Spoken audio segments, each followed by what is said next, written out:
Henk de Jong had het roer omgooid. Voor het eerst speelde hij mijn systeem van 5 verdedigers. En mijn klinkend resultaat. Want Cambuur wint van Telstar en hoort voor de tweede keer dit seizoen de 0. Mijn naam is Arjen de Boer. En dit is de 250ste editie van de Sportcast.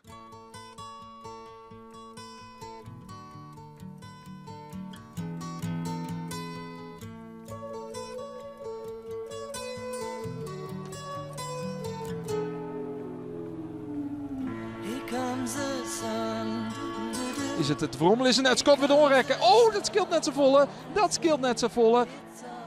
Je houdt hem op zijde van Muller, maar het schot. Nee, de redding en de rebound. Je houdt hem voor bij dit was de Peer Silla. Nou, nee. De redding van Ronald Koeman junior. Voor Seedorf komt naar binnen. En zie je Seedorf. Oh, die kitter wat krijgt naast. En zo staat er wel wat onnamen op het veld. Want er staat een Seedorf op het veld. Er staat een Koeman op het veld. Je houdt hem goed op Balk. Nou, dit wat een beste. Remco Balk. Ja! Remco Balk zet Cambuur op 1-0 in de 73ste minuut van de wedstrijd. It's alright.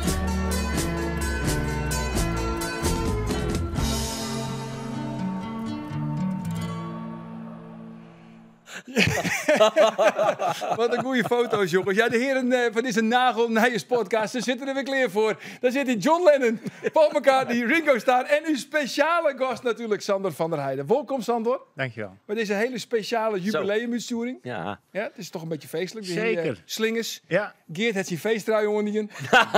Stemmig zwart. Stemmig zwart, jongens. Ja, precies. Geert, we weten zo'n vriend weekend door hij strijden kleuren trui. Nee, dat is een rede, een blauwe en een zwarte. Ja, dat, nee, hij is nou de zwarte hoor, dus dat betekent dat de blauwe en de rede zitten in de wask. Maar de vraag is eigenlijk, Geert, heeft er wel een hoed?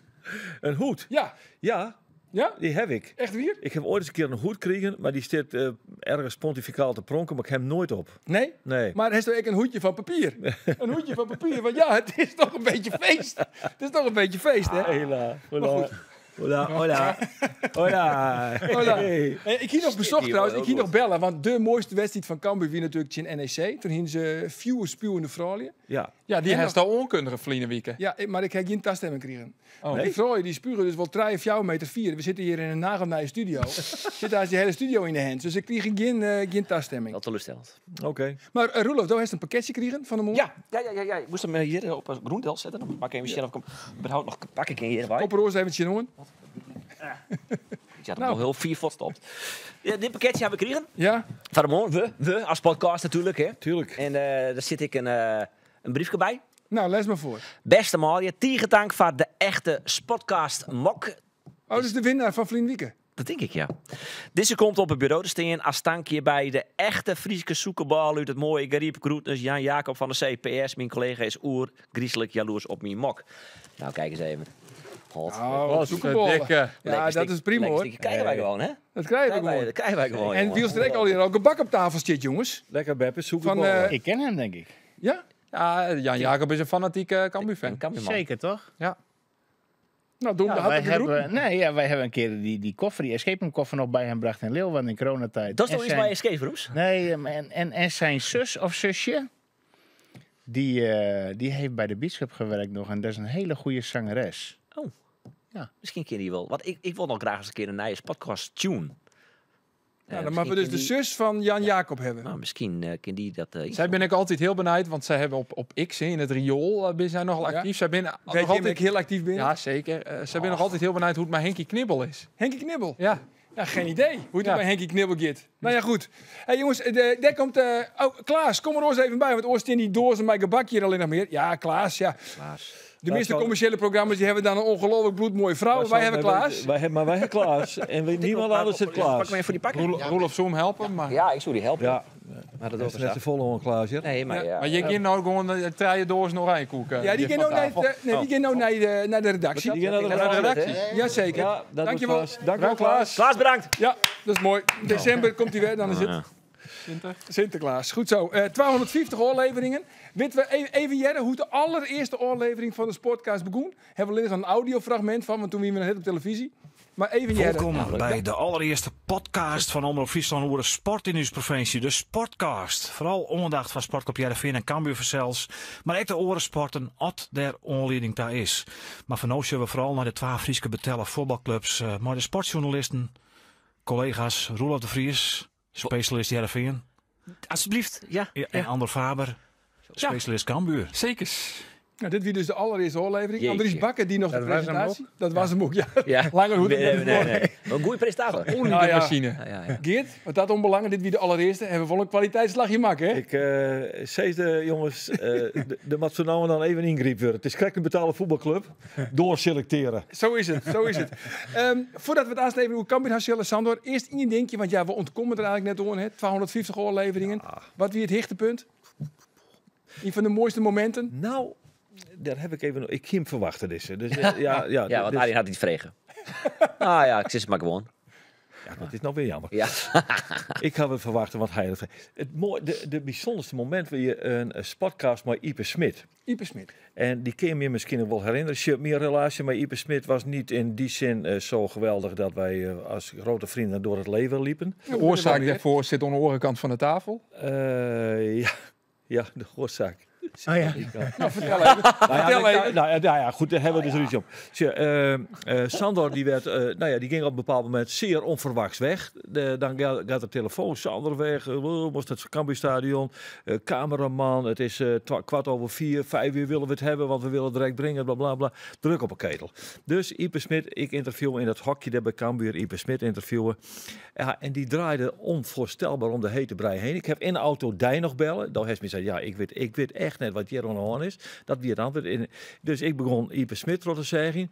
En die kregen wat vlekken. En op een bepaald moment ben ik maar op. Ik zei, ja, sorry Ipe, dit moest even. En dat heb ik zijn. En toen tochten zij dat het alweer doorgestoken kaart werd. Zo. Nou ja, kortom. Ipe boos op mij. Die heeft mij een keer verschrikkelijk de mantel uitveegd in het Cambuurstadion. Nou, de wedstrijd in FC Utrecht. Toen Geert, het is wel een feestelijk uitsturing. toen wie Henk ook voor het Weet dat het een beetje fleurig horen. Moest het jaren, sinds het jaren hek. En dat roen echt uit de klauw. En er ben helemaal gedog. Maar hoe dan ook. Op een bepaald moment komt Ipe Smit in een sportcast. En dat wie de tijd dat hij bedreigd werd. Kun je je dat nog herinneren? Nou, en toen zei Ipe Smit, ja, maar ik was bang. Ik was heel bang. Ik ben eigenlijk nog bang. Toen werd die hele grutte man, want hij is heel grut, ik ben heel iets, die smolt eigenlijk een beetje voort bij u zo aan de tafel. Legendarisch moment van de sportcast. Ja, zeker. Ik weet eigenlijk net of dat alleen nog audio weer of ik video, dat weet ik niet meer. Maar dat vond ik een indrukwekkend fijn moment. Want ik denk, dit is toch ook wel een hele fijne menselijke trek van Ipe Smit. Ik waardeer dat in hem. Ja, zeker. Zeker. Nou, een van mijn mooiste herinneringen is Mimoun Mahi. Die zit hier aan tafel. Ja. Hij die een heel soort voorspellingen. Er is geen niet in uw kamer. Hij zoet er minimaal 4 rossen, Cambuur erin blijven. Hij wie nog goed van 4, 6 zo'n assists. Nou ja, die al in net terug. De broertjes Anker, Hans en Willem Anker, die nemen die constant Geert van Thee, want ze kennen ze daar op kantoor. Ja. Kijk, wel grappig. Ook een mooi moment. Ja. En laten we eerlijk wezen, wat ik in dit richtje tussen is de fles wien die wij al ooit al eens verzinnen hadden, omdat er een collega hier aan tafel zit, we zullen die namen net nemen, gewoon een heel seizoen lang beweerd had dat Fortuna Boppen FC Twente eindigde zoer. Dat zei Takkeliek en Goliet de inhoud die in dit programma zit. Zo is het. Was er nog een tijdje, Roelof? Hij vond het heel mooi dat ik een keer een podcast op locatie maken heb. Over het 100 hier op Steen Heerenveen. En toen ben ik naar de Kuip West. En dan kreeg ik Michael Dinsdag, Michel Breuer en Gerald Sibonsa 4 op Maar dat wie in net de de Kuip. podcast, Roelof. Ja, wel wie is de podcast. Ja, die ter telt mij. gelegenheid van het 100-jarig besteden van Heerenveen. Die telt mij in deze 250 edities. Zelfs Jero is het weer ook niet eens weg. Jongen. Het is tijd voor de stellingen, jongens. De allereerste is voor Sandor. Het is een schande dat Cambuurtje in Telstar met 4 verdedigers spelen. Nee. Geert, 250 oorleveringen. Ik hier echt nooit verwachten dat ik het zo lang mijn Roelof aan één tafel vol hoorde zoeken. Dat is correct en tevens juist. Andor, we weten bij God net wat Lars Lamboy is, maar Cambuur maakt er echt alles ontwan om hem binnen te heljen. 100%, ja. Goed zo, Roelof. Pieter Kooi had gelijk als hij zei dat hoe 4-4 Cambuur grutter is als Heerenveen. Oeh. Ik ben eigenlijk steeds een zoekennen. Maar ga jij daar nou mee akkoord? Nee, ja of nee? Ik vreeg daar niks Het van. die gelijk, ja of nee? Pieter Kooi. Cambuur grutter als Heerenveen of 4-4? Als ik kies wat tussen ja en nee, kies ik nou voor ja. Ja, Zo. Cambuur is grutter. En de laatste is van Sandor. De KKD is van Cambuur in grutte escape room. Je beziek je om eruit te komen, maar het slag het nooit. Hotel California. Nee. Nee? Nee. Nee, echt niet, nee. Want Do en Henk, je maakt geregeld contact, toch? Ja, over van alles. Ja, maar Ja. van de laatste 10 wedstrijden wat er maar 2 keer woen. En nou is hij ook nog oerstapt op een systeem met 4 verdedigers. Het liep het erop dat Henk daar de oude 6 weekend net met bellen heeft. Jawel. Oh wel? Ja, we hebben, nou, laten we, het is eigenlijk wel allemaal wel verklaarbaar. Ik heb altijd ik heb altijd gezegd, ik doe het even mooi op zijn Nederlands, dat is wel keurig, denk ik. Snekers In plaats van misschien Snekers, Leeuwarden, is alles net. Mooi, alles maar nee. domme Henk in die scale. Eigenlijk is het altijd zo geweest, op het moment dat een club, en wie dan ook maar op welk niveau dan ook, ergens om strijdt, dus of het nou play-offs is, na competitie, degradatie, promotie, en je komt ver in de beker, ben je aan de beurt. En dat is eigenlijk, ik heb nooit iets met de beker gehad, nooit. Dat sprak ik ook altijd wel uit, dat was niet altijd, werd niet altijd in dank afgenomen. Maar als je ergens om speelt, dan gaat een beker, als je daar ver in komt, ergens, je gaat door de week spelen, je krijgt blessures, de intentie wordt hoger, niveau wordt hoger, je moet op de tenen lopen. Plus je krijgt een situatie, dus bij Cambuur nu ook zo. Op een gegeven moment werd Vitesse geloot. En mooie club, eredivisie, hè, stonden wat onderaan, kijken of we ons kunnen meten, heksenketel thuis. Iedereen focus op Vitesse. Nou, die win je ook nog. En die competitie daarvoor, het is toch zo dat spelers, alles, die hele focus van iedereen, de hele club gaat daar naartoe. Gaat niet naar de competitie.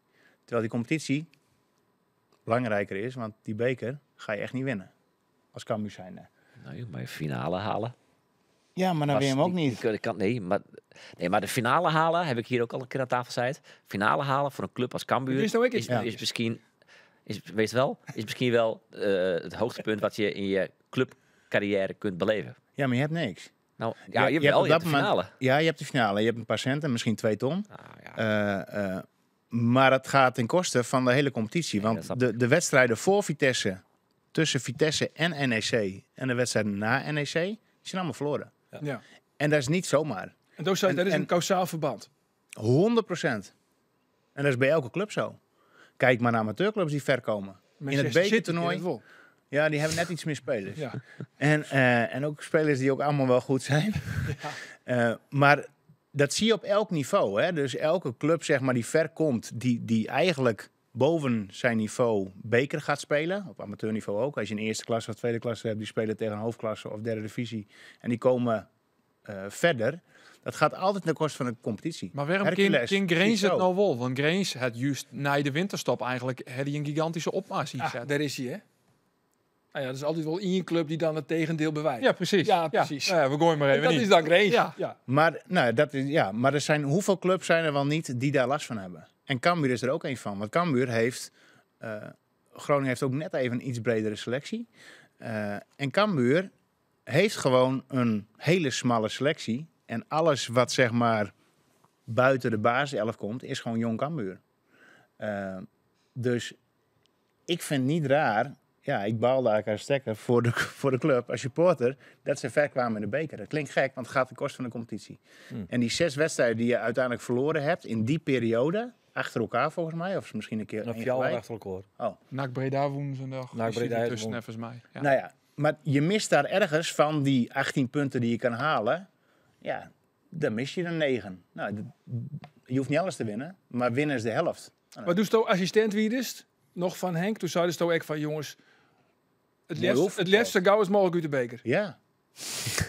Ja. Ja. Maar dat zei is Henk alleen. toen? Nee, maar dat is alleen. Nee, maar Henk zei, nou, dat is ook mooi voor de club. Dat is ook zo. Maar ik meen dat serieus. Want het gaat ten koste van de competitie. Mits je ergens om speelt. Kijk, als jij een grijze muis bent, zoals een Fortuna Sittard, ja, die gaan misschien play-offs halen. Maar, Topos of zo. ja, of Helmond Heerenveen Sport. eigenlijk ook, hè? Ja. Nou, maar Heerenveen ook, hè. Maar die kan ook nog wel eens een seizoen hebben natuurlijk, hè. Waarbij ze 6 of 7 kunnen Nee, worden. oké. Maar je hebt Sparta, maar ja, die kan ook wel een seizoen hebben dat ze 6e worden vorig jaar of zoiets. Maar als je middenmotors hebt in de Eredivisie, is het super interessant. Alleen als je ergens om speelt, als je tegen degradatie speelt, dus een Vitesse bijvoorbeeld of een RKC zou de finale gaan halen. Nou ja, ik weet zeker, die focus gaat naar de finale, maar je moet er gewoon in blijven. Dat is het doel. Want die finale win je niet. Dus ja, ik vind het niet raar dat een club als Cambuur zeg maar heel veel punten verloren heeft in die periode van de beker naar de winterstop. Ja, maar de vraag wie eigenlijk, hè, want dan belt Henk die op. En dan zei hij van, nou Sander, ik zit er eigenlijk ook nooit te denken van misschien wel maar 4 verdedigers. Dan Jesto dat. Dan De val je- leefhaver in Sander van der Heijden dan komt daar val naar je, boven. ja, dan Ja. val je toch letterlijk van de stoel. Nee, maar dat is...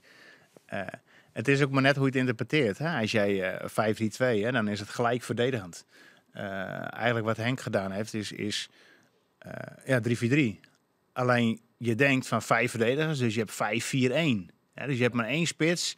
En ja, dat is verdedigend en we gaan alleen maar tegenhouden. Chintel staat, nota bene. Ja, maar je moet wel iets.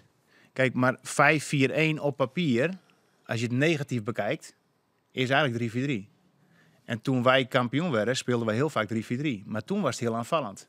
Alleen komt op hetzelfde neer. Want je hebt een soort van vierkant op middenveld met 2 controleurs en 2 hoge middenvelders. Je hebt een spits en je hebt 2 backs die eigenlijk buitenspelers worden in balbezit. Ja. Dus het is eigenlijk heel aanvallend. Alleen je moet daar voetballend gaan komen. Verdedigend gezien, als je met zij spelen met 4 verdedigers en een controleur, kregen heel veel kansen tegen.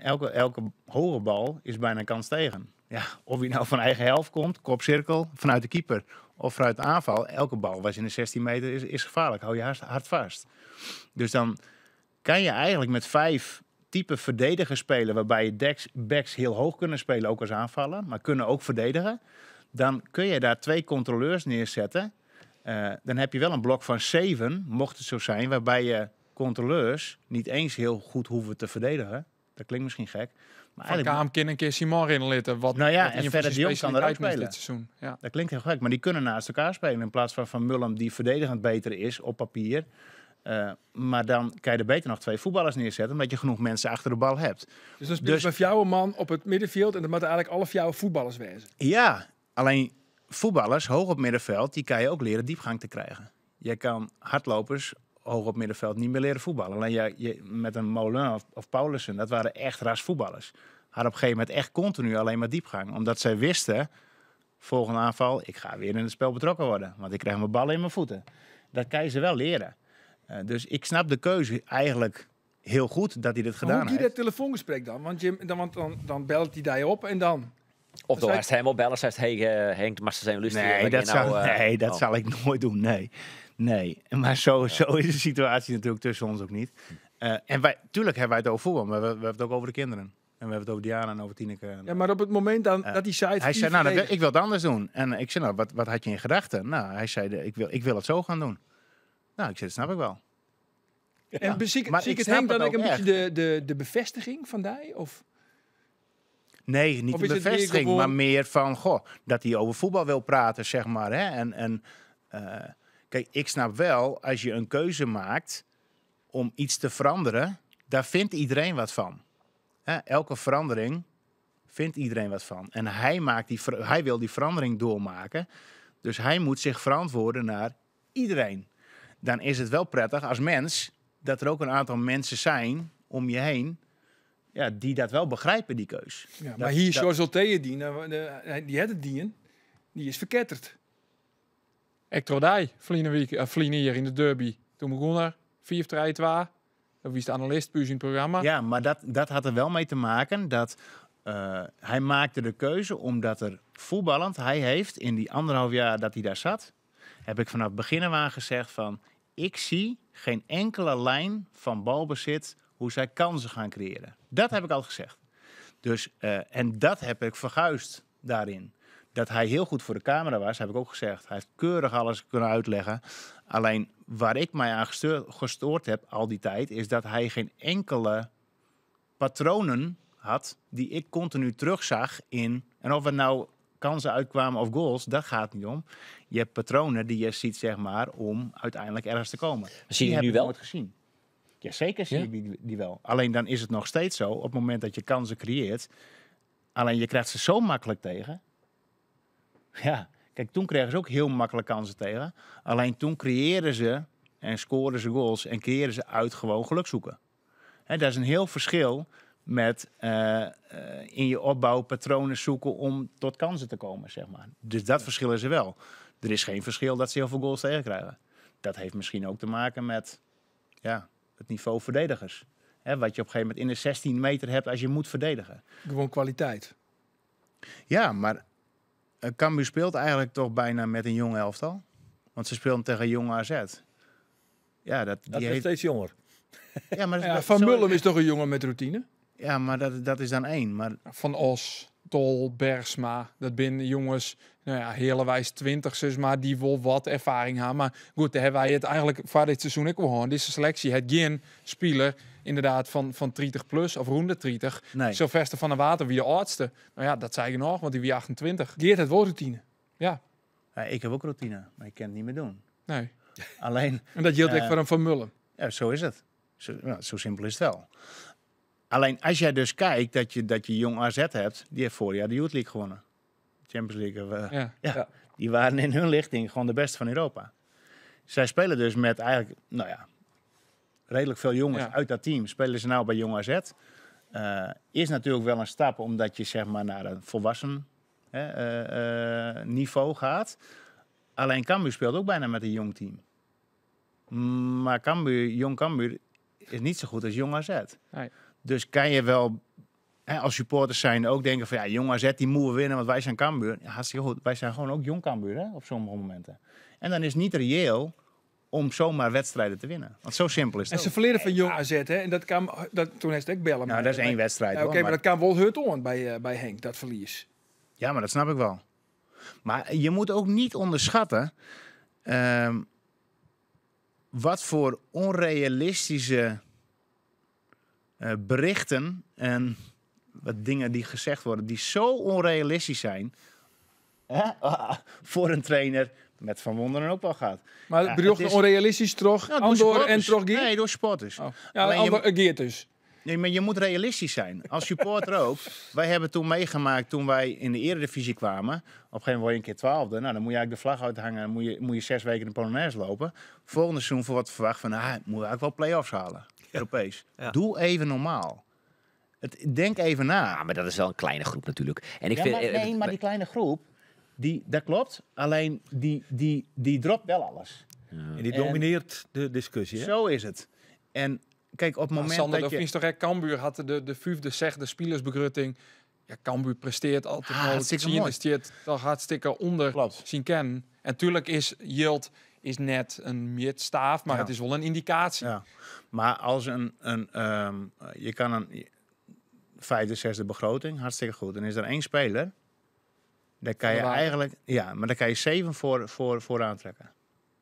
Dan kan je de grootste begroting hebben. Maar als er 1 speler de helft opstrijkt, Ja, Ja, maar- ja, staat er nog één achterin die ook weer bovenmodaal is. Bergsma. nou, dan kan je hartstikke mooi. Dan heb je een goede begroting.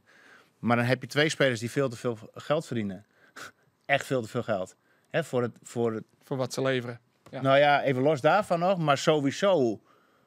Hoe waar is het dan? Dan is het door Leon Bergsma en hoe van Ja, ik weet alleen van de water. Ja. Die jongen die verdient zo verschrikkelijk veel geld in de KKD. Dat is niet normaal. Echt niet normaal. Dat verdienen ze in de Eredivisie niet eens. In de goede jaren. En die Mannheim? Nou, dat Die Mannheim over wel, de 2 denk ik. ton, hoor. Echt over de 2 ton. En dan kan je 5 spelers van halen. KKD-niveau. Prima goed, niveau. Maar goed, dat is toch ook beleid. Dus dan we hebben het over van alles hier. Hè. We hebben het over onder oren. Wat andere site vind ik. Ja, ongeveer de 5e, 6e begrutting. Nou, als je het goed doet, presteer je daarboven. En als je het slecht doet, presteer je eronder. Klopt. En dat is een gearwerk. Ja. De hele club, de trainer, de technisch manager. Dus machinaal kunnen we nou concluderen dat Cambuur dat ze het machinaal op dit start net dienen hebben. Ik bedoel, Klopt. Henk aan de Maar- Blutse was bij het Ja. samenstellen van deze groep. Nee. Nee? Had Henk net bij geen enkele speler blutsen west die ze onlutsen hebben? Nee, maar, Nee, in de winter natuurlijk wel. Ja, Maar ja, in de in de zomer winter- Nee, worden- ja, worden dat op is twee ook- wedstrijden. maar sowieso laat- bij de voortocht gaat hij toch ook wel blutsende bij West. Dat hij nee. wel... Ja, van de waterkamer onder Henk. Dus in die zin... dat bedoel ik hè. Dus de spelers die daarvoor elkaar had hij wel bij Belusten West. Maar ik begreep dat hij wel... Hij had Peter en Fiat, Arne Precies. Simmer. Maar net doet hij zie ik wie, hè? Nee. Hij heeft natuurlijk helemaal niks Nee, wie. maar Maar hij had natuurlijk Arne Simmer, wie hij al aan het reïntegreren. Het hij bij Ja. de jeugd mij Ja, rond. die fase. Het hij is een speler bellen. Het die muren eens bellen, et cetera. Dus Ja, maar dat is wel anders. dat is wel oors natuurlijk. Dus dat ben ik geen wel hoofdverantwoordelijke, zo bedoel Nee. ik het net. Maar wel mijn Belusten West. Dus Ja, ik bedoel niet maar echt. Maar kijk, je kan Maar ja, muren. oké. Hij belt muren. En natuurlijk is dat... Hè, Belmuren had ik ook gedaan. Ja. Ja, je weet wat je in huis haalt. Ja. Maar je gaat met een selectie bezig van... En daar is Henk niet bij geweest. En in de winter, klopt, helemaal, was je gewoon hoofdtrainer. Alleen elke aankoop in de winter is in principe een noodgreep. Want dan is er iets daarvoor niet goed gegaan. Ja. Elke aankoop in de winter is niet fit. Vierde worm gewoon. Het is alle keer Maar een bij elke werkzaak, club, jongens. bij elke Ze komen club. in de winter en dan markeert van alles Klopt. op. Het is Johnson, een drama. Verlinie. Maar zou je dan Dit eigenlijk wel. dat vooral Etienne Reiner faalt had en de rest valt er wat mee? Ja, maar ik heb die spelers niet gezien. Kijk, ik ben daar niet bij geweest. Ik zou als trainer ander type spelers gewild willen hebben. En Henk wist ook dus ik. Ja, dat weet ik wel zeker. Ja. Maar dus of zij gefaald hebben, nee. Maar misschien stonden zij achter hun beleid samen met George en Etienne van dit soort type spelers willen we hebben. Nou, Maar als misschien nog is van dat- der Waterhelst, die helft van zo'n ton, dat Ja. is het duurste onkeer ooit voor Cambuur. Ja. En die juist een sarri aan salaris. Mhm. Dan mag er wel een onmetelijk groot vertrouwen in zo'n jongen hebben. Dat hij die niveau dat hij het spel naar een niveau brengt, best echt beter van wist. Met wat er winnen valt. Ja, maar Dat is toch een tamelijk opportunistische gedachte voor Ja. een speler, of net? Nou, dat is denk ik, van de speler even los van... Nou, het salaris, dat is één. Oké, maar dat is een keuze van... Als ze daarin geloven, dan is dat prima. En dan bied je dat salaris aan. Die speler zegt, nou, dat is goed. Ja. Of die haalt er misschien nog wat meer uit. Maar dan heb je dus een buitenspeler die geen snelheid heeft. Dat betekent dat je een back moet hebben die aanvallend sterk is. Vorig seizoen is die Doken Smit erachter. Maar daar stopt het al. Want Doken is een fantastische back, maar dat is niet een back die... Nee. Dus dan ga je dus... Het is een compleet plaatje. Nee, maar dat Dus is als ook jij- wat ik bedoel. En ik zou het liefst buitenspelers willen hebben die snelheid hebben. Ja. En met toen een Antonia of Isa of weet ik veel wat. No, Anello, het was snelheid. Ja, maar goed, die staat dan precies aan de verkeerde kant. Want je hebt Silla en Paul die ook hoger willen gaan spelen. Snap je? Dus ik denk dat in hun beleving dat zij een goede selectie hebben neergezet. Alleen ik zou dat soort type spelers niet qua systeem niet in de selectie willen hebben. Maar Is dat dat zo- is persoonlijk, zeg maar. Dat is niet persoonlijk naar een persoon toe, maar gewoon het type speler. Ja. Er is natuurlijk vaak nog onjoen van, ik heb het te druk. Ja. Hè? Maar je eigen bedrouwen. Maar er zijn natuurlijk meerdere wegen die naar Rome Welke leiden. bedrijven? Oh. Nou ja, escape rooms, Beach Club Snake. ja, ook. Jongens, we gaan komend weekend allemaal naar Beach Club Snake. Maar goed, Gratis lunchje. maar dan is het misschien ook digitaal, telefonisch, online. Dan ben je misschien wel oren wie is het te bedenken. Hoe is dat toch een beetje belutsen bloost bij Cambuur, toch? Want er ben wel gewoon die het zezen van Henk de Jong kind net zonder die. Ja, maar kijk, ik vind als je... dat is niet te doen, vind ik. Je kan niet digitaal Of part-time. Ja, maar die fase hebben we ook gehad. Hè? Er is ook een gesprek geweest toen van of ik überhaupt erover na zat te denken. En ik heb een gesprek met Henk toen gehad en daar is uiteindelijk gewoon nee uitgekomen. Punt. Ja, Oké, punt. druk. Ja. Maar dan binnen de supporters die zezen van Henk de Jong kind net zonder die. Nee, dat is niet waar. Is niet waar? Nee. Hij is steeds maar de familiaire man, hè, houdt de hand om het schouder en Dob is het tactisch brein. Ja, kijk, Henk is tactisch ook sterk. Alleen, het is natuurlijk wel prettig als je iemand naast je hebt die dat had, zodat je daar niet mee hoeft te bemoeien, zodat je al je energie in andere dingen kan stoppen. Natuurlijk is dat prettiger, snap ik ook wel. Ja, want die is er dus nou net, want waar is nou de Sander van der Heijden bij de technische staf? Is dat Barto? Nee, maar ik denk dat elke trainer andere kwaliteiten heeft. En, Ik zeg ook niks van de kwaliteit van Barto. Nee, Hij- maar die- hij zou het wel wijzer kennen met zijn ervaring, zijn... ja, mijn ervaring... Ja. Kijk, Martijn is ook een goede trainer. Nee, maar dat is echt zo. Ja. Ook een beetje. Alleen, ja, maar dat klinkt misschien zo, omdat ik nou naar mezelf toe ga denken van... Ik mocht tactisch alles doen. Ja, En daardoor heb ik mij mogen ontwikkelen door Henk. Ik heb mij ontwikkeld doordat ik het mocht doen. En Henk vertrouwde mij blind. ja. Maar ja, Sander... Volledig blind. Dus daardoor kan ik mij ik kon mij volledig daar ontwikkelen. Dus ik heb heel vaak getekend, papiertjes. Ging een prullenbak weer in. Nou, dat werkte niet. En uiteindelijk kom je tot iets, omdat ik ook dat mocht doen. Ja. Vind je hem dan dat Henk een type Sandor nodig heeft?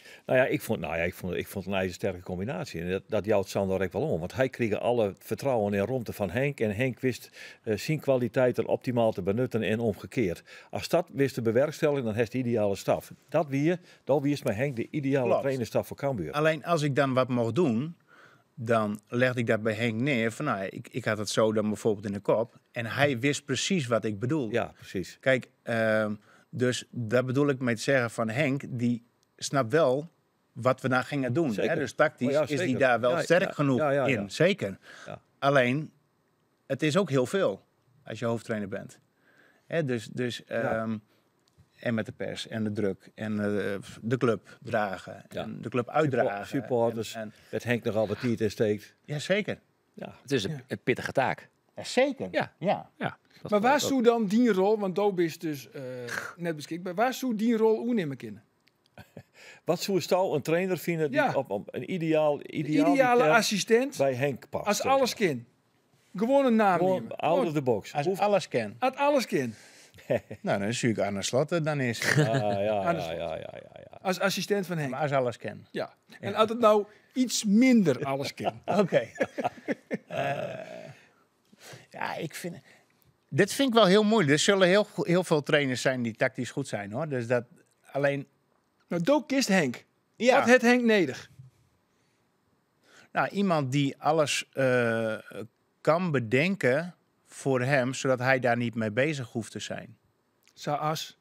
Ja, alle tactische dingen. Ja, dus ook de Hoe zet je tactische het neer? trainingen. Je ook kijkt naar de tegenstander. Zeg, ik zal het vandaag toch even zo doen. Ja. Maar dan concludeer je dus nou eigenlijk, dat concludeer ik een beetje uit deze situatie, dat wat we nou is, hoe de situatie nou is, dat dat net perfect of zelfs verder van ideaal is. Nou, als jij een Vraagteken. trainer... kijk, wij mochten toen, en dat was Arne zeg maar en ik, wij zijn toen samen assistent geweest. En wij hebben ook machtig mooie discussies gehad samen, Arne en ik. En we waren allebei gelijk. Of ik vond dat ik gelijk had en hij vond ook dat hij gelijk had. En dat was ook prima. Ja. En uiteindelijk ging hij weg en daarna nog contact gehad. En zei ook tegen elkaar van, goh, ik heb nog steeds gelijk. En hij ook. En alleen toch heb je heel veel dingetjes, kleine dingetjes, neem je toch mee van elkaar. Ja. En Maar over de situatie nu. nou, maar ik wou meer zeggen van, god, wij waren toen wel met z'n tweeën daar, en we dachten ook echt tactisch. Ja. En als je dan andere trainers ziet, zeg maar, of tegen tegenstander speelt en je doet iets, je bedenkt iets en je krijgt niks terug of er wordt niks veranderd, denk ik van, nou ja, die snapt het niet. Nee, maar dat is, ja, Die snapt het niet. nee. Nou ja. En wat doe je dan? Daardoor- Daar in je voor. Nou, en daardoor werd het voor mij toen ook op een gegeven moment ook wel echt saai. Dat heb ik ook wel aangegeven. Ja, dat heeft En- me in je leven wel heel vaak tactisch. Ja, Die snapt maar dat heeft Anne natuurlijk ook wel. Dus, maar er zijn niet zoveel die tactisch durven te denken alleen in balbezit. Dat is een beetje zoeken naar iemand die dat heel graag... Is het meer vanuit de angst? Is het meer vanuit balverlies? Dat Ja, trainers- tuurlijk. Ja, het is zoveel. Altijd zekerheden inbouwen. Sipke Hulshoff, ik sam persoon?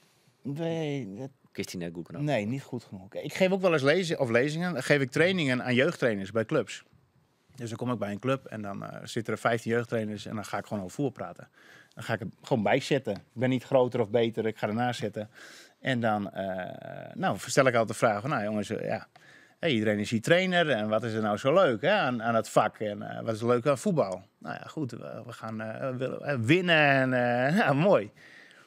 Maar hoe kan het dan zo zijn dat 999 van de 1000 trainers altijd starten met, ik wil eerst een georganiseerde verdediging hebben staan. Altijd. Altijd. Maar je wil winnen. Ja. Maar als je wil winnen, moet je echt een goal maken. Toch? Ja. Anders win je nooit. Dat is 0-0. Dan win je niet. Dus waarom is dan elke trainer altijd bezig vanaf de start van... Oké, jongens, hoe zetten we het verdedigen neer? Nou, misschien als je jou een keer op Riegen verlen hebben. Nee, maar je bent nog niet begonnen. Oké. Dus je bent... Ja, nou jongens, maar het is 5 dit juni of dit is 20 wel een juli. standaard gedachte in het Standaard, trainerschilder. standaard. We zorgen ervoor dat Precies. het achterin staat. Precies. En En dan dan denk gaan we ik bij verder. mezelf... Oké, jongens, gaat het nou eens veranderen? Dus we gaan eerst even proberen... We gaan eerst trainen op aanvallen. Dus ik ga aanvallen.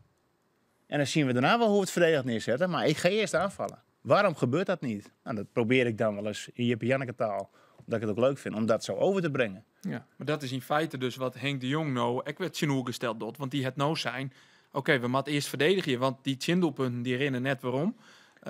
Dus dan maar we maar de verdediging stutten. We moeten Dus maar een extra vier man bij jouw zetten. En we moeten maar met 3 centrale verdedigers spelen. Ja, maar als Ja. nou eens naar Maar nu heb je geen... zeg je het mooi. Kijk, nu begin je zeg maar... Na 28 wedstrijden, wat hebben ze gespeeld? Ja. Nog. Je hebt geen voorbereiding, hè? Zelfs, maar Nee, Google, Rolof, zoek het je hebt even op. voorbereiding. Ja, Maar Je hebt in Jens- ieder geval geen voorbereiding.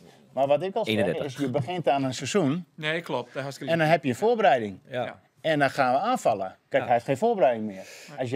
Ik snap hem nu wel. Terwijl, Hij moet ik nou noem hem nog zorgen, steeds hij 3-4-3. heeft nog maar één opdracht, sportief gezien. Dat is zorgen om bij die bovenste acht te komen. Dus hij bedenkt Ja. wegen om dat te bewerkstelligen. Precies. En Misschien dat doet niet hij via goed. de ideale lijn, die support, maar hij bedenkt iets. Precies. En dat waardeer ik wel in hem, dat hij dus nou wel zei van, jongens, als we het zo tropboekelen, dan ben we klaar. Toch is het wel een Klopt. apart fenomeen. Hè? Want ik snap het allemaal wel. En ik vind het ook helemaal niet raar dat hij nou naar 3-4-3 of 5-3-2 of 5-4-1 gaat. Hoe we het ook willen noemen. Ja. Maar toch gaat Henk hier ik wil zitten. En die had wel zijn. Ik weet niet of het ik wil zijn, maar Henk wil. Ja, successysteem gaan wij nooit voetballen bij Cambuur. Want het willen onvallen. Leeuwen, dan krijgen we straf van het publiek. En weet ik veel hoe die het toen al ongeveer verwerkt. Cambuur, onvallen. En nou doet hij het wel. Dan denk ik, nou ja. Dat denk ik, Maar- en dat is ja, maar prima maar- dat hij het doet. Maar sinds dat Nee, daarvoor dan net denk ik dan wij altijd. zitten naar die wedstrijd te zien. En al, we goed net te werken, we zitten gewoon uit de zien. Wie het nog zo vervelend, wie het nog zo verdedigend. Als de shift Wie net verdedigen, maar er wie hoe is niks als de om. shift, Nee, nou, niks dat om. is, nee, klopt. Maar dat snap ik. Maar 3-5-2, 5-3-2, Ja, nee, maar ja, dat bedoel ik. Nee, maar dat bedoel ik. 3-4-3. Die backs die staan heel leeg, man. Nee, maar het is maar net, hoe wordt het geïnterpreteerd? Oké, jongens, spelen 5-4-1. Dat is standaard in het brein van iedereen. Oh, die gaan verdedigen. Als jij zegt 3-4-3, wow, die gaan aanvallen. Die gaan aanvallen, Het is precies hetzelfde het systeem. Dus of je het nou 5-4-1 benoemt of 3-4-3. Het is precies hetzelfde poppetje staan op dezelfde plek. Dus ik wil Kees van Wonderen altijd zien horen. Want die wordt heel tijd een verdedigende Zeker. trainer neemt. Terwijl die zei van ja, ik ben het helemaal niet. Sterker nog, ik heb het 5-3-2 wat Tobiasen heeft, heb ik opgeswitcht naar 4-3. Omdat ik met 2 vleugelaanvallers wil spelen. Maar ja, Ja. de goede gemeente zei daarvan, nou ja, hij is een verdedigende trainer. Wat Ja. doet- hartstikke liek in, Maar 5-3-2, als jij druk gaat zetten met 5-3-2...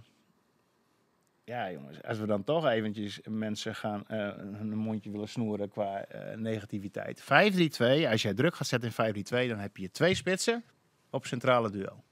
Ja. Dus die bal die gaat ergens naar een back waarschijnlijk, als we willen opbouwen. Als we naar voren schieten, heb je 2 mensen over. Maar die bal die gaat naar een back toe, of links of naar rechts, maakt niet uit.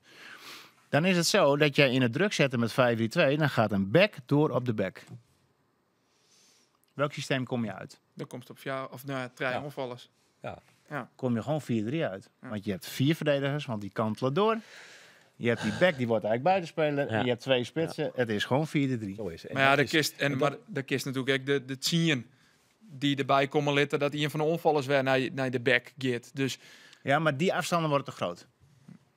Want dan, dan kom je op middenveld. ja, Kom je dan komt weer, het God wat dan weer- precies. Ja. Kom je ook nog op middenveld, een mannetje. Het Het wordt een tactisch vraag. Ja. Ja, Roelof, even Arjen is onderwerpen, een jongens. Zo, Arjen- doe maar Arjen. Ja, even. Ja, Roelof is nog herkend deze week. Ja joh, het is Sander wist hè. Wij maatje om Friesland Grut, maar dit is een podcast hè. Ja, Dat wist zeker. hij. Dat is niet- Vooral als er een hoedje op zit. Zet even een hoedje op. Dat is altijd leuk. Alleen als Sander meedoet. Ja, natuurlijk. Het is uiteindelijk feest, jongens. Het is jubileum. Het is jubileum. Ik zit Vreet de Jong op de bank. Ja. Een uurtje of 8:30, 9 uur. Ik zit op de bank. Dus. En en ik krijg telefoon, anoniem. Het is heel vaak, ik zeg, zal ik wel opnemen? Ik wil net zo vaak meer bellen. Nou, Nee, toch precies. wel. Dat besap ook. Ja, hè. maar Zullen we? Gerard van de politie. Politie, die we krijgen. Gerard? Ja. Heb ik het valt in het Fries? Ik denk, nou. Per week een lien, mannenlien in mijn elektrische fiets. Jatten. Ja. En wat hadden ze voen? Aan de Koopmanstraat. Die fiets. Mijn fiets. Nou. God, Nou. nou, mooi. We komen wel inbrengen. Wij wennest. Zij komen maar de fiets tel. En we willen even niet in de podcast melden, hè? Zo, ze erbij. Bij deze. Bij deze. Dus Zijn ze, zet wel even een hoedje op, zijn ze? ja, van de die moest er politie. even bij. Gerard van de politie. En Dank u wel. Hier die wat kilometers maken, het fietskill wit. Nou ja, nee, dat koek net zien. Zit dan teller op. Wat zie ik eens nou op de Ja, telefoon? nou, ik je die naam van jouw politie, maar luid die Ze kamer voor jou, man. Nou, met 2 man, maar dat ben nu uiteindelijk jou bij Belutsenwest. Maar nou, Zo, weer cold case. Ik heb Weer een de cold case zaak. De fiets van Roelof. Jouw man. maar dank aan de podcast heb ik mijn fiets dus. Nou, top jongens, top. Ja, Hey, man. is er al een nieuwe trainer? Bij Heerenveen? Waarom wordt het zo lang? Want er is ook nog een jeugdopleiding. Nog jij naar je technisch manager. Dat moeten we wel even doen. Joffrey de Haan had best wel een belangrijke taak op de stuit. Hè? Om een beetje die club... Zet het hoedje maar af, jongens. Want dit is, Ja, waarom? Maar, we zouden hier het over is- zitten ook, maar dan moeten we het zelf ook nog wat doen, hè? Het is de bedoeling dat we dit ietsje serieuzer nemen. Roelof, dat moet serieus te verkondigen. Ja, dat moet ik de Haan en de situatie bij sorry. Heerenveen. ja, duid de situatie bij Heerenveen even, Rolof. Nee, het hoedje op. Dat is altijd leuk. Er is wel wat gain bij Heerenveen. Er moet echt wat gebeuren. Ja, zeker. We hebben het al vaker gehoord over de dossiers van Ferdy de Haan. Dat binnen nogal wat. En die dossiers lezen er nog altijd. willen er meer. En dat willen er meer, want de trainer mag nou ook keest worden. En de hoofdjeugdopleiding is er nog altijd net. Haatsponsor. Haatsponsor, ja, tuurlijk, zeker. En komt er nou een wol op net ik nog een technisch manager of een technisch directeur die het Ferdy de Haan onderstipje wil. De signalen ben van wol, maar die is er ik nog net. Dus dat zijn best wel wat dossiers. En het bloed maar lezen, er worden net echt knopen teruggehaakt. En waarom oké, net? Waarom wordt het zo lang? Ja, een goede vraag. Omdat er kind knopen teruggehaakt worden. Maar er moet eens een keer een beslissing genomen worden. Ik ga wel heel tijd vaker het gevoel, en jij dat ik wel een beetje eromheen, hè, dat het heel tijd een vierde vooruitscoot wordt. Van nou ja, Maar wat is de volgende? shot wel. Als je zoveel... Ja, Riemer zei altijd eerste plan, dan de man. En ze ben bij de bij de jeugdopleiding, weet ik dat ik met dwaande om maar nou een plan te schreeuwen. En daar komt dat er nu eigenlijk een persoon op komen die derde linie aan gaat. Dat vind ik wel heel goed. Dus dat moet ik wel zorgvuldig gebeuren. Maar we zijn nou ook alweer een skofje verder. Dat ik denk, dan moet je nou zo staan gewoon dat ik wel eens een keer invuld Maar wil. je zoekt toch steeds van eerst een technisch manager of een technisch directeur, maar of technisch manager en pas dan de nieuwe haartrainer. Ja, Dat is toch een logische. hoeft net per se, denk ik. Maar Maar dat ze hoeft hebben niet eindelijk per wel... se, want als jij een beeld hebt vanuit de club, hè, wat voor type trainer, wat voor type spel je wil spelen, zeg maar, daar kies jij een trainer. Dat staat los van een technisch Ja. directeur. Ik kan dat net helemaal want dat beoordelen. is... Maar misschien, ik ben benieuwd hoe staat het in ons. En dan herinneren er wat namen terug. Nou ja, we hebben aan de ene kant Maurice Stijn, die is gesignaleerd in het hotel in Wolvergeer. We hebben ook Rick Kruijs van VVV. Dan heb ik het idee dat dat totaal verschillende personalities binnen. Waarvan je het dan toch van beide kennelijk vinden dat ze misschien wel geschikt zijn voor Heerenveen. En dan vraag ik me af, wat is dan de dat lijn? is de vraag, Ja. dat ze is. Ja, dat is de vraag. Dat is goed ik het zin was, joh. Maar eigenlijk is de grote vraag, wat voor type trainer zoekt de club? Wat past bij de club?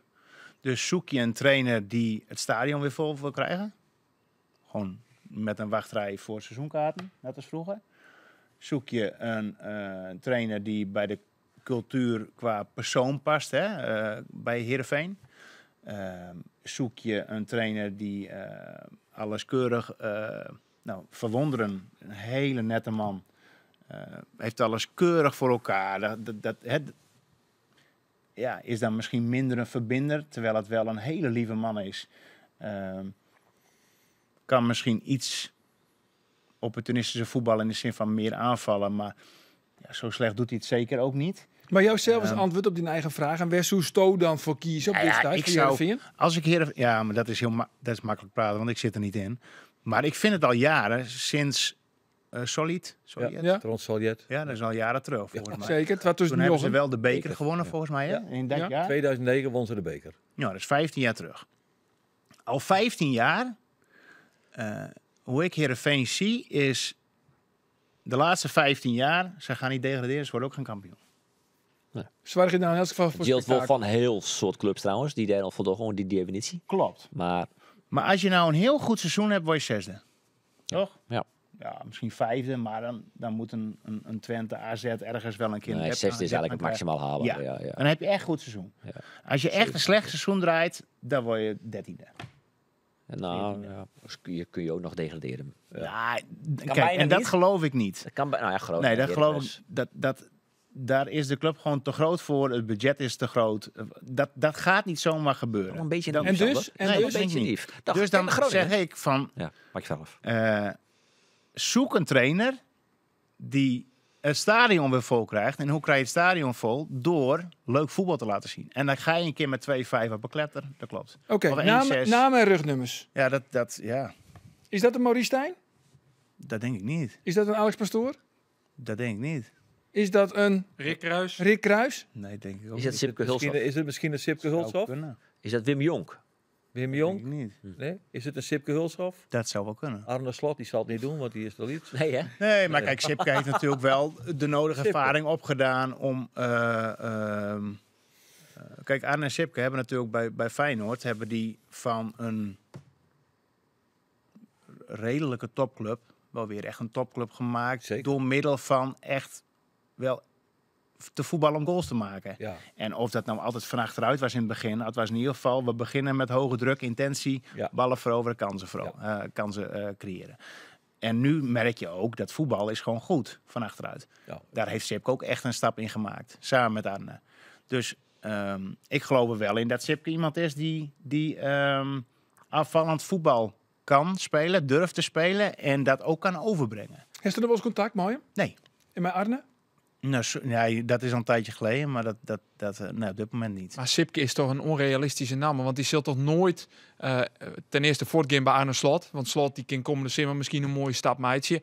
En als hij naar Heerenveen gaat, moet hij of een stuk van de tarriering missen, omdat hij assistent-boenscoach is, of hij moet zeggen, ik ga net mij net EK. En dat zou toch echt heel dom wezen. Ik dan bedoel, ben je hoe wel vaak krijg je de hoofdtrainer. kans? Ben je wel Ja, maar dat hoofdtrainer? is- Ja, maar die Nee, maar- kans komt wel weer. Vorig Nee, maar jaar kon hij dat naar Go Ahead is zo. Eagles.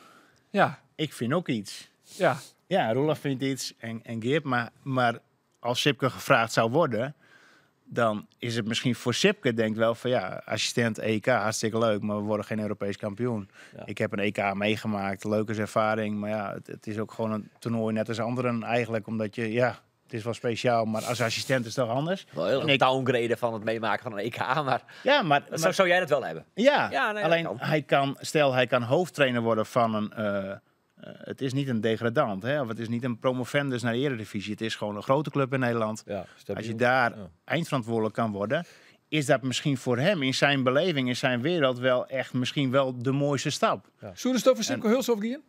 Als Toon op de stoel ziet, dus van Ferry de Dat Haan? denk ik wel, ja. Het er is zijn natuurlijk niet wel zo- een die de club DNA goed kent. Die weet wat de identiteit van sportclub Heerenveen is.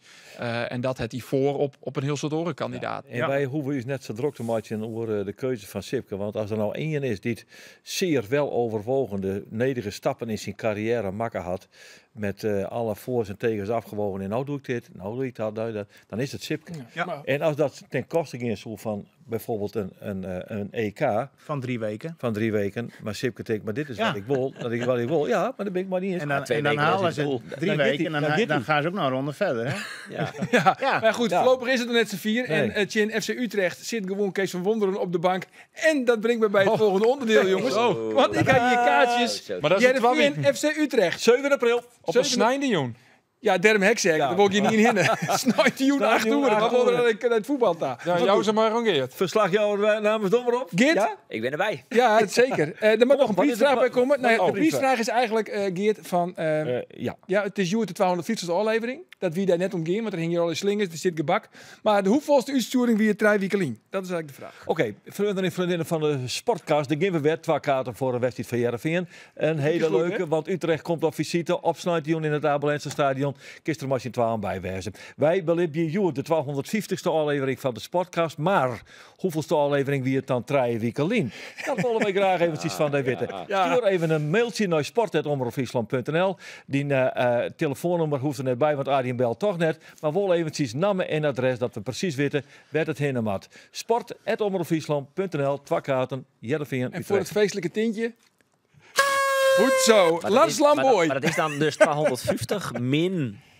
Ja, Dat is trui wiekelien. Nee, Maar wees... Ik denk Ja. dat wij, stel, er zou hier aan tafel een eigenaar van een escape room zitten. Ja. Dit zo'n formule wijzen die broeken. Zeker. Zeker. Maar, het is heel logisch om nou 247 te zeggen. Maar Ja, maar... maar we hadden er net bij... De mooiste 4 nooit zitten. Komende waasje, dan is er een arbitragezaak van Lars Lamboy. Hij spant een arbitragezaak onder in RKC, omdat hij heel graag naar Cambuur toe wil. Hij kan de technisch manager worden. Maar hoe groot is nou de kans dat Lamboy komt naar Ljouwert? Ja. Maak je ze niet schatting? Ja, dan moet ik dus zeggen hoe groot de kans is Ja. dat de arbitragecommissie van de KNVB... Dat is toch geen rochten studeert. Ja, dat mag toch zeker. Nou, ik zou als leek, zou ik zeggen, hij zal alle gedachten een beroep doen op positieverbetering. Ja. En in mijn optiek is technisch manager een verbetering, als je dat vergelijkt je met een hard scouting. Want als technisch manager, en Sander kan dat nog volle beter inschatten, hij je volle meer taken, volle meer verantwoordelijkheden. Scouting is volle behinder. Ja. Dus in die zin, Soenie is zeggen dat hij daar een punt had. Aan de andere kant, ja, hij heeft nog een contract in Waalwijk. Hij zet zijn relatie met RKC wel op het spel. Want stel je voor, Ja. de arbitragecommissie zei nee, dan heb je een onwerkbare situatie krijgen. Ja, maar jongen, dat komt al even goed, jongen. Dat is net zo slim. Zeg nou naar Etienne Reijnen, naar de Wilratie en de Brand doet hij naar Feyenoord gaat. Een week later ben je het al weer 14. Dus het is de opportunisme troef. Hij vecht natuurlijk voor die arbitragecommissie. Als hij zei van blijven, dan blijft hij. Ja, maar het verschil is voor Rijn en het kan me yield verkrijgen. Daar wint ze net blied, maar daar hebben ze nog wat verkrijgen. Ja, en dat is zo. dit Dat is zo. is Ja. oors. Maar wat weten we van hem? Hij had voetballen bij Veendam. Veendam? Die ben Heeft failliet. al een vent in een voetbal bij toen hij bij Veendam voetballen? Ja, die naam Wie is zegt er al mij nog wel bij? wat, Ja? maar- Wie is er maar- al bij? Lars Lamboy altijd vrijlid. Toen Veendam Altijd vrijlid. eruit gaat, toen 2011, 2013. Nee, En toen waren je kampioen. Ja. Kampioen, toen hij kampioen werd. 13. Toen ben je eruit 13, gegaan. toen ben je eruit gegaan. En Ja. toen is hij naar Go Ahead Eagles gegaan. Ja. En daar had hij tot 2000 Santjes Ik spelen. vond wel, Was dat niet een verdediger? nee, het was een volgens Ja, mij een Verdedigende middenvelder. middenveld? Ja, klopt. Een beetje Vooral langer dat- gehaald? ja, precies. Ja, Een beetje, ja, beetje ja, brede ja. inhammetjes en wat langer Ja, haar. ja, ja, ja. Het een Ja? onuitwisbare indruk op die Ja. achterlijn. Ja, dat niet, maar wel qua uiterlijk. Ja. Ja. Niet vanwege voetbalkwaliteit. Ik kon er geen hout van. Nee, dat lijkt me niet dood. Hij kon er niks van. Maar goed, ja, we weten natuurlijk, hij had voetballen bij Veendam en bij de Eagles. Ik heb foto's zien, hij kan aardig golven. Hij kan aardig potje golven. oh. Maar wat kent deze man verder dan wat Cambuur... Nou ja, Hij staat daar Sjurgens naar wat RKC de al een jaren presteerd had, die bleven met minimale middelen al een aantal hier achter elkaar in de Eredivisie. Nou zie ik net dat dat het Lars Lamboy effect is. Maar als hard scouting zwaar het hij er wel mee voor. Hij heeft natuurlijk, hij zal 100% een bepaald beeld hebben. Hij een schijnt bepaald- een geweldig netwerk te hebben. Ja, Hij schijnt ook- echt van binnen en van buiten in de verhaal te zitten. Ja, en die zal ook wel Hij is weten waar jong, hij is talenten liggen. ambitieus, hij past precies in het plaatsje van. Ja. Ja. Dat vind ik een logische opvolger van Etienne Reijnen, want ze Klopt. houden dezelfde lijn vast. Klopt, een beetje Ja. creatief werken, niet heel veel geld hebben. En het is nu 24 maart. Is het dat ik de reden waarom no waasje? Want het is dan haast 1 april. Dan heet het weer te krijgen, maar al die oren in de contracten. Ja, Is dat ook de reden dat nou die arbitragezaak zien het? Nee, dat is puur, nou ja, dat het hij nou kwadlien besluiten dat hij dit traject in wil. Ja, dan wordt er een datumproject in Zeist en dat is toevallig zo'n 20 maart. Maar die contracten hè, van de technisch managers bijvoorbeeld of de hoofdscouting. Weten jullie een beetje wanneer tot wanneer die lopen? Is dat ook, gaat dat in lijn met spelers? Ik denk 1 juli. Maar dat is wel heel slecht eigenlijk. Want, Ja, maar ik denk het wel. want eigenlijk moet je dat gewoon vanaf... 1 april. Ja, of, Hoe loop je of, te werken of je voor doet die het vanaf om mei en januari Ja, of 1 december. ja. Hè, dat je de transferwindow nog hebt in de winter. En dan heb je de hele zomer. Want als je een contract hebt op 1 juli, die maanden daarvoor, moet je bezig met de selectie van volgend seizoen. Maar als jij er niet meer zit, Een beetje wat kan met Fouke Boy en Etienne Reijnen. Maar Hier elke Fouke club Boy heeft die dat. het zijn contract uitzinnen, maar eigenlijk de laatste man. maar Ja. elke club Ja, heeft dat. klopt. Maar het gebeurt toch wel vaker dat dan moeten die spelers al hier op kantoor komen. Ik wel bij Cambuur. En dan komen ze in vriend, willen ze roppen voor het trainingsveld. Zeker. En op een gegeven moment moest er een assistent trainer komen. En die had dan eigenlijk, die shot dan kreeg nog een speler voorin. En die had direct die kregen van het contract wordt niet verlengd. En dan komt die assistent trainer er in het kantoor. En die krijgt dan misschien wel hetzelfde Doelst verhaal. te volgen op een assistent trainer met een grut but.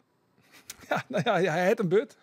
Ja, Nee, Pascal maar Bos het, gaat. het, Ja. het gaat mij om dat die periode niet klopt. Snap je? Ik snap precies wat dat bedoelt. Want zij moeten dat ergens om mij doet. 1 april, wat Geert zegt, op 1 maart. Nou ja, Dan ben je in ieder geval bezig met het seizoen erop. Dan heb je precies de tijd om daar goed inhoudelijk mee bezig te zijn. En dan heb je er ook profijt van als jij een goede selectie neerzet voor het volgend jaar. Dat jij daar ook profijt van hebt. En niet alleen de club, maar ook jij. Maar als jouw contract 1 juli afloopt en jij moet bezig met de selectie voor volgend jaar, die 25 juni begint. Ja, wat heb je eraan? We hebben van het Erik wel weer, dan is Fouke Boy er nog. En die denkt, ja, dit is klaar, ik doe niks meer. En Etienne Reijnen werkt nog bij Zwolle. En dan jaren we bij Cambuur van, ja, maar hij is ook al druk voor u bezig. Maar twee poorten en niet in box. Hopeloze situatie. Maar je kan dat toch heel makkelijk wisselen? Of je kan toch gewoon, als jij een technisch manager zeg maar aanstelt, kan je toch zeggen van, nou, jouw contract loopt omdat die technisch manager nu, die eindigt op 30 juni. Hè, dat is overal nog zo. Ja. Oké, nou, jij krijgt een contract voor 1 jaar en 9 maanden tot 1 april. Nou, dit is een mooie oproep aan Art de Graaf. Want die mat het ja, contract maar maar voor langs iedere land wordt. Ja, voor denk iedere ik. club Ik vind natuurlijk. dat wel een logische... En voor Ferry de Haan. Ja. Nou, toch weer Ferry de Haan. Niet kijk, zie je het alleen op de stoel van Ferry de Haan. Hè, bij het onderstellen van de nieuwe trainer. We weten nou al hier dat we dus Sipke Hulshoff. Maar nou, zullen we nou even zitten op de stoel van Art de Graaf. Vlien Wieke hebben we het er al even over horen. Hoe de selectie van Cambuur. De bleu net volle vloer. Nee, de bleu net een soort van oer. Maar goed, ik eventjes met jij dan, Sandor. Maar waar moeten we terug? Yannick van Os, de keeper. Is hij goed genoeg, ja of nee? Paniek van Los. Al dus Nou, Arjen de Boer. ik vind hem wel goed in reacties kort bij de goal. Ja. Alleen alles buiten de 16 gaat er bijna in, of niet? Ja, die geeft wel eens een baltje oer hem heen. Ja, maar qua reactie op het doellijn vind ik hem wel goed in reactievermogen met korte ballen, zeg maar, op hem. Alleen ik vind hem, Voordeel van de twijfel? ja, of er zal Je moet misschien wel kiezen. iemand zijn die wel beter is. Oké, nee dus. Weg ermee. De laatste goede keeper die het Cambuur hoorn heeft, is eigenlijk Sonny Stevens, hè? Ja. Toch? Dat is echt een goede keeper. Nou goed, Marco Ja. Tol. Ja, vond ik wel. Sonny je doon het? Nee? Ook niet. Nee, Oh, Sonny was hartstikke ik vond Sonny echt goed. Nee, maar goed. Sonny was echt is goed. Sonny scoorde laatst, hè? Ja, zeker. ja. Ja, Schitterend mooi. Bij Jan Maar- Ulrich zit hij geloof ik, hè? Ja, Ja. toch? Ja. Marco Ja. Tol. Die durf ik nog wel twijfel. Ja. Voordeel van de twijfel. Ja. Ja. Bergsma. Hij gaat weg. Jury jongen. Hier, Vlien Wieken winnen we unaniem. Toch geloof ik wel dat hij heel goed kan voetballen. Ja. Aan de bal sterk, verdedigd. Maar er is een ander probleem, Sander. Het is een groot verdiener En hij is net snel. en hij is niet snel. Dat was Schouten ook niet. Dat Ik, Hey, Dat is de waar. wist zijn volle strengen, Arjen. Oh, dit zal lang dworden. Nou, Ja, dat ja, wordt ja. net, Valt mij ook op. Ja, Griep ja, gezien, ja, man. ja, Ja, pak Wat eens doet aan, die- man. Ja, wat doet eens aan. die lieve Ja. Sander? Oké, nou Je goed. moet kiezen. Voordeel van de En dan ben je twijfel. snel. Ja. Voordeel van de twijfel, Ja, dus maar jij mag hem Jericho. ook zelf invullen nu. Weg, weg. Ja, dat is vorige week al Smant. Floris Smant. De gedaan. man- Weg of blijven? Ja of Blijven. nee? Blijven. Oké. Oeh, man, dat verschillen we toch weer van mening. Sekou Silla. Blijven. Blijven. Verder de Jong. Je ziet het twijfelen. Het doet pijn. Het doet pijn. Hij is 20, Sander, hè? Voordeel van Hij is twijfel. jong, Sander. Wat wil je daarmee dat hij moet blijven? Ik Ja, vind dat hij dat- kent er daar ook is een roeien. betere voor. Betere woord. Oké. Van Mullum. Weg. Zo. Van Kaam. Zo. Balk. Anello. Blijven. Oeh, dat is verrassend. Ja, want hij is hier natuurlijk van Sparta. Het onnota eigenlijk nog net echt zijn Niet lid. helemaal fit. De enige die door Henk Niet gehaald helemaal is van fit, deze hè? spelers. Nee.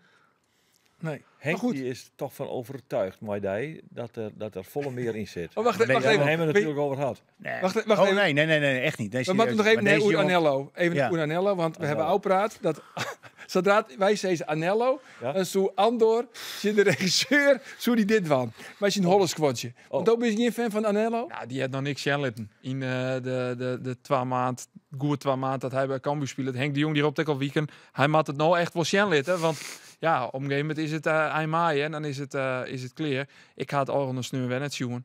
Ik vreeg het niet aan. Nou ja, goed. Ik weet wat ik wel heel opvallend vind. Alle namen dat wij Vlienwieken een streektrocet hebben, daar zei Sandor ja, doorgaan. En oorsom. Ja? Nee, Ja, dat is ja, net eigenlijk weer. wel. Oh, Wij ja. zeiden dat Sman bleef, maar Ja. dat Tol bleef, maar... Bergsma, wij zijn fot. Toch? Ja, dat klopt. Ja. Maar Voordeel van de hij- twijfel. Verder maar- de Jong, Bljoen. Ja. Hij zei het fot. Van Mullen, Jim zei het Bljoen. Sander zei het fot. Van Kaam, Jim zei het Bljoen. Sander zei het Van fot. Kaam gaat het wel bij zijn. Ja, Ja, Van Balk. Ja. Maar nou is mijn vraag aan jullie. Hè? Ja. Hebben jullie er wel verstand van? Nee. Maar denken jullie nou ook van ja, maar goed, dit is allemaal hartstikke leuk, maar jij nou draai je door? Tegenover, dat jij doordraait bedoel je? Ja, hebben of we dat het jullie over wel denken van, oeh, Nou, ik vind dat Smant zien wij bijvoorbeeld- allemaal niet. Nee, ik snap echt Floris Smant. Ik snap, dat is een grutte, sterke jongen. Maar ik vind hem opbouwend zo ongelooflijk matig. Hij kiest, als hij de keuze heeft, kiest hij altijd voor de optie achteruit. Ja, dat denken wij wel echt anders over. Want Ja, maar dat vind ik. ik vind hem... Sandor, dat was bij die een doodzonde. Dat mocht nooit. Nee, maar Hij heeft wel wat. ja, zeker. En ik denk dat hij aan de bal wel sterk is. Ja, en dat er zeker. veel meer in zit. Nou ja, Dovies van Kamer een geweldige voetballer. Van Kamer is in balbezit de beste Voor de bal. voetballer van Cambuur. Ja, dat 100%. zei ze hier, Alleen dat nog vind je hem. alleen nog het Ja. probleem is zonder bal. En dat gebeurt best wel vaak. Ja. En dan rent hij achter Simon. En Van Ja. Kaam heeft... kijk, die vroeger Serrero van Ajax had, die kap, tik, schijm, hè, en je krijgt een bal en je laat hem lopen en je kapt hem daarheen. Die heeft hij wel, heeft een paar keer laten zien. Hartstikke mooi. En dat kan hij ook goed.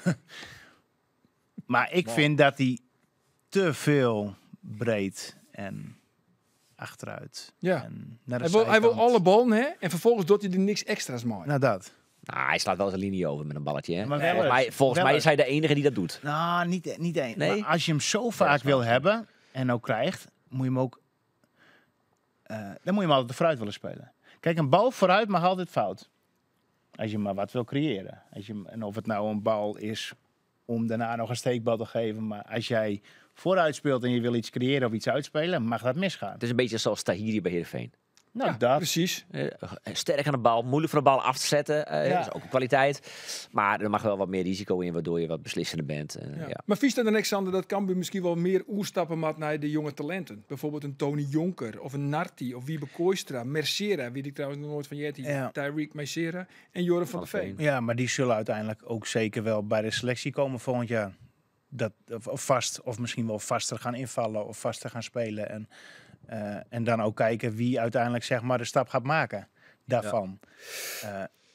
Wat Maar denk je, om waar daar- stil- waar- om het daar, met alle respect, om nu met die groep jongens te spelen, is misschien niet eens zo'n gek idee. Maar moet je niet de verwachting hebben dat je lachend de play-offs gaat halen. Nee.